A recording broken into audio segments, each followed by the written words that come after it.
খালেদ মহিউদ্দিনের বিষয়টা নিয়ে আর কথা বলতে চাইনি, কিন্তু কেন আবারও বলছি এর কারণগুলো, সে তো আসলে কোনো ম্যাটার না। খালেদ মহিউদ্দিন এমন না যে তার এমন কোনো অবদান বাংলাদেশের রাজনৈতিক পরিমণ্ডল থেকে শুরু সামাজিক রাষ্ট্রীয় কখনোই আমি দেখিনি ইফেক্টিভ ব্যক্তি মানুষ হিসেবে, একজন মানুষ হিসেবে, একজন নাগরিক হিসেবে এমন কোনো কিছু করেছে বলে আমার মনে হয় না।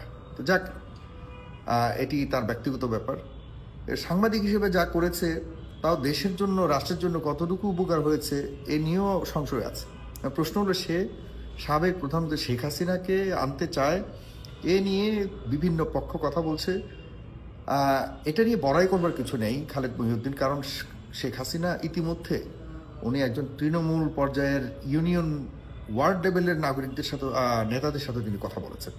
সুতরাং এখানে আমরা দেখেছি এবং প্রচারও হয়েছে, আপনি আনবেন, এটা যে কেউ যদি আনতে চায় শেখ হাসিনা সবার কাছে যাবে। আপনি এখানে বড়াই করবার কোনো কিছু নাই যে শেখ হাসিনাকে আপনি আনতেছেন আর কেউ আনতে পারতেছে না। এখানে আপনার একটা এজেন্ডা আছে। আপনি এই সাধারণ মানুষকে এর আগেও বিভ্রান্ত করেছেন বিভিন্ন ধরনের এই স্বাধীন সাংবাদিকতার নামে, এখনও আপনি বিভ্রান্ত করতে যাচ্ছেন। শেখ হাসিনাকে আনেন বা না আনেন, আমি একজন সাধারণ নাগরিক হিসেবে আপনার এটা নিয়ে বক্তব্য করতে, আপনি সবচেয়ে বড় কথা হলো আপনি এই 24কে আপনি মস্করা করেছেন। 24 নিয়ে আপনি হাসাহাসির বিষয় হিসেবে দেখেছেন, যেটি বড় ধরনের অপরাধ আপনি করেছেন, বড় ধরনের অপরাধ। যেমন 1971 সাল নিয়ে কেউ যদি হাসাহাসি করে আমরা যেমন ছাড় দিব না কোনোভাবে, আপনি ঠিক একইভাবে 24 নিয়ে 1,500 মানুষের রক্ত নিয়ে, জীবন নিয়ে আপনি হাসি তামাশা করেছেন, যে জন্য আপনাকে কোনোভাবে ক্ষমা করা হবে না। আপনি ক্ষমা চাইলেও ক্ষমা করে কিনা আমি জানি না। ক্ষমা করার একমাত্র মালিক হলো এই 1,500 মানুষ যারা জীবন দিয়েছে। সেটাই তো গেল। কিন্তু ইন্টারেস্টিং, আজকে এখন কেন করলাম, আমার কাছে খুব হাসলাম আমি। উনি একটু আগে মানে দেশের বিভিন্ন জায়গাতে যেভাবে বক্তব্য দিচ্ছে, মনে হয় যেন সে তার বিশাল কিছু একটা করে ফেলেছে। আমি জানি না কি করেছে, কিন্তু ইন্টারভিউ নিয়ে মানুষের আর টকশো পরিচালনা করে আহামরি বিপ্লবী কোনো কিছু, কোনো ভূমিকা রেখেছে সে আমি দেখিনি অন্তত পক্ষে। কিন্তু আপনারা কেন জানি তাকে নিয়ে তার বিভিন্ন জায়গায় তাকে বক্তব্য দেওয়াচ্ছেন বিভিন্ন ইউনিভার্সিটিতে, কি কারণে আমি জানি না। সেই ইউনিভার্সিটি জার্নালিজমের উপরে তার এমন কি হয়ে গেছে যে তাকে তার কথা শুনতে হবে। আচ্ছা, নিছেন, ঠিক আছে। এখন কত সে আজকে বলেছে এক ইউনিভার্সিটিতে, সেখানে সে প্রধান স্পিকার, ভাইস চ্যান্সেলর তার অনেক নিচে অবস্থান করছে। সে প্রধান স্পিকার হয়ে যে কথাটা বলল যে জার্নালিজম এর প্রধান লক্ষ্য কি, প্রধান লক্ষ্য সেই হিসেবে ধরেছে যে জনগণের ইন্টারেস্টকে দেখা। জনগণ যে বিষয়ের উপরে বেশি ইন্টারেস্ট, সেই বিষয়ের উপরে জার্নালিস্টের ঝাঁপিয়ে পড়ে। আচ্ছা, জার্নালিজম তো আপনি করেননি, আপনি বিভিন্ন বিষয়ের উপরে আপনি আলোচনা অনুষ্ঠান করেছেন, আমার মতো টকশোর আয়োজন করেছেন।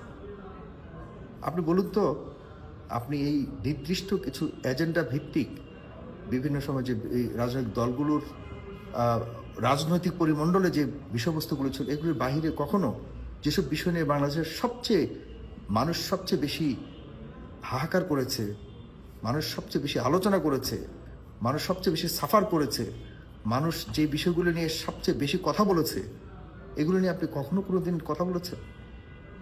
আপনি কোনোদিন কখনো কথা বলেছেন যে খালেদা জিয়া কেন জেলে রয়েছে, খালেদা জিয়ার বিরুদ্ধে, খালেদা জিয়াকে কেন বাড়ি থেকে বের করে দেওয়া হয়েছে, খালেদা জিয়া যে কান্নাকাটি করেছে এবং তাকে কেন বিনা বিচারে একটি ভুল ভ্রান্তির একটি সাজানো মামলায় তাকে জেলখানার মধ্যে রেখে দেওয়া হয়েছে বছরকে বছর?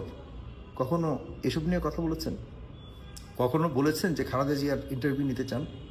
তখন তো আপনি পাওয়ারফুল, আপনি তো আওয়ামী লীগের চ্যানেলের মধ্যে আওয়ামী লীগের পাওয়ারফুল মালিকের সাথে আপনার দহরম মহরম সম্পর্ক, আপনি খুব ভালোই তখন প্রভাব নিয়ে চলেছেন, দেশে ছিলেন। খালেদা জিয়ার অবস্থান, আপনার অবস্থান তো মাত্র 10 মিনিটের ব্যবধান ছিল। কখনো কি খালেদা জিয়াকে নিয়ে কথা বলবার চেষ্টা করেছিলেন? তখন তো চাইলেই পারতেন, কারণ আপনি তো আওয়ামী পরিবারের মধ্যেই ছিলেন। কখনো চেষ্টা করেছিলেন? আমার মনে পড়ে না যে আপনি কখনো খালেদা জিয়াকে যে করেই হোক খালেদার ইন্টারভিউ নিতে চাই, তার জানতে চাই যে তিনি তাকে যে এভাবে রেখে দিয়েছে তার দৃষ্টিভঙ্গি কি একটু জানি না, পারেননি। আমি খালেদা জিয়াকে সাপোর্ট করছি, খালেদা জিয়ার দলকেও সাপোর্ট করি না। আমি আপনার এই যে বললেন মানুষের যেটার প্রতি বেশি, মানুষের ইন্টারেস্ট বেশি, সেটাকে নিয়েই আহ, মানে কথা বলা বা ইয়ে বলো জার্নালিস্টদের প্রধান কাজ। আপনি এদেশে আলেম সমাজের অনেকে গুম হয়েছিল, সব মিথ্যা গল্প তৈরি করে করে গুম করেছিল। এক একজনের গুমের পর সারা বাংলাদেশে মানুষ এটা নিয়ে কথা বলেছে। কখনো গুম নিয়ে আলোচনা আয়োজন করেছিলেন? কখনো কোনো আলেমকে, গুম হওয়া ব্যক্তিকে কখনো ডেকে নিয়ে জিজ্ঞাসা করছেন আপনাকে কেন গুম করেছে? করেননি। আপনি কখনো কোনো একটা মাদ্রাসা শিক্ষার্থীকে যখন মানে এই মাদ্রাসার সামনে থেকে মাইক্রোতে করে তুলে নিয়ে গেছে, আমরা আমরা জানতাম, আমরা করেছি, বহুবার তাদেরকে ফেরত আনার জন্য কাজ করেছি এবং এনেছিও, রেকর্ড আছে। আপনি করেছেন? করেননি, কারণ আপনি জানতেন কারা করছে, কেন করছে, উদ্দেশ্য কি, সব কিছু জানতেন। তো কিসের মানুষের ইন্টারেস্ট নিয়ে কাজ করেছেন? ফাজলামিরও তো সীমা থাকা উচিত, বাটপাড়িরও তো সীমা থাকা উচিত। হ্যাঁ, আপনাকে উঠাইছে আমাদের দেশের এই যে কি এলিট, তথাকথিত এলিট চিন্তাবিদ এরিয়ার। আমরা গরিব নিয়ে কাজ করেছি, এই কারণে এলিট শ্রেণীর এই বাটপারগুলি আসলে রাজনৈতিক বাটপারগুলি আপনার মতো মানুষের কেয়ার করতে চায়। আমরা মানুষ, আমরা জার্নালিস্ট না, আগে হলো মানুষ আমরা, এরপরে জার্নালিজম করি।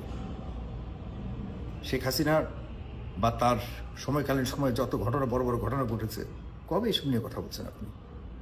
রাজনীতিবিদদেরকে এনে এনে প্রশ্ন করা। আর আমি তো ইচ্ছাকৃত বহুত রাজনীতিবিদের আনতামই না, বহুতরে আনতাম না।